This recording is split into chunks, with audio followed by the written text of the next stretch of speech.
এখন আপনাদেরকে একটা ভিডিও দেখাবো সমাজ ব্যবস্থা কোথায় চলে গেছে। এই মেয়ে, এই কি নাম তোমার? নাম বলো। হ্যাঁ, হীরামণি। কোন ক্লাসে পড়ো? আচ্ছা, তুমি কাকে ভালোবাসো? হ্যাঁ, কি নাম?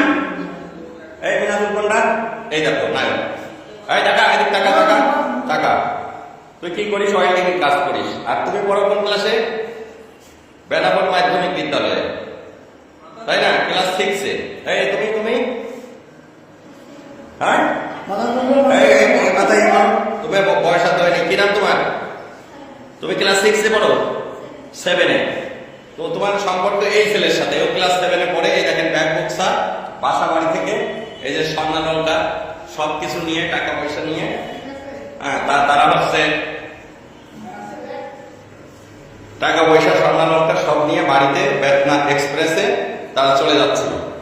বেতনা এক্সপ্রেসে আমাদের এই যে জয়নুল ভাই, তার কাছে ডিটিরা সবাই সাপোর্ট করেছে। পরে আমার বাড়িতে নিয়ে আসছে, প্রয়োজনীয় ব্যবস্থা গ্রহণ করা হবে।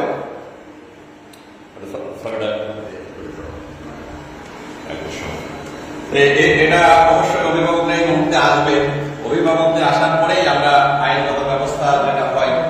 খুবই দুঃখজনক এই সমাজ ব্যবস্থা কোথায় চলে যাচ্ছে। সন্তান আমারও আছে, আপনারও আছে। সন্তানদের প্রতি আসলে অভিভাবকদের খেয়াল রাখার পরেও সম্ভব হয়ে ওঠে না সবার।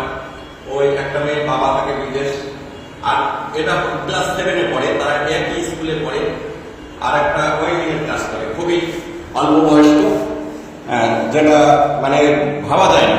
তারা অলরেডি বাড়ি থেকে পালায়ে তারা হচ্ছে এখন চলে যাচ্ছে। কোথায় যাওয়ার উদ্দেশ্য ছিল? কোথায়? খুলনা। কোথায়? খুলনায় কি উদ্দেশ্য ছিল বল দিদি? কি পরিকল্পনা করেছিলি বল, কথা বল। কি পরিকল্পনা করছিলি? কি পরিকল্পনা করছিলি?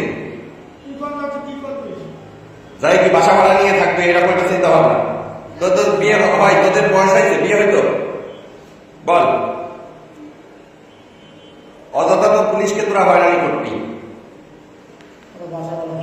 যাই হোক ভিউয়ার্স, এই হচ্ছে সমাজের অধঃপতন। ভালো থাকবেন সবাই। আসসালামু আলাইকুম।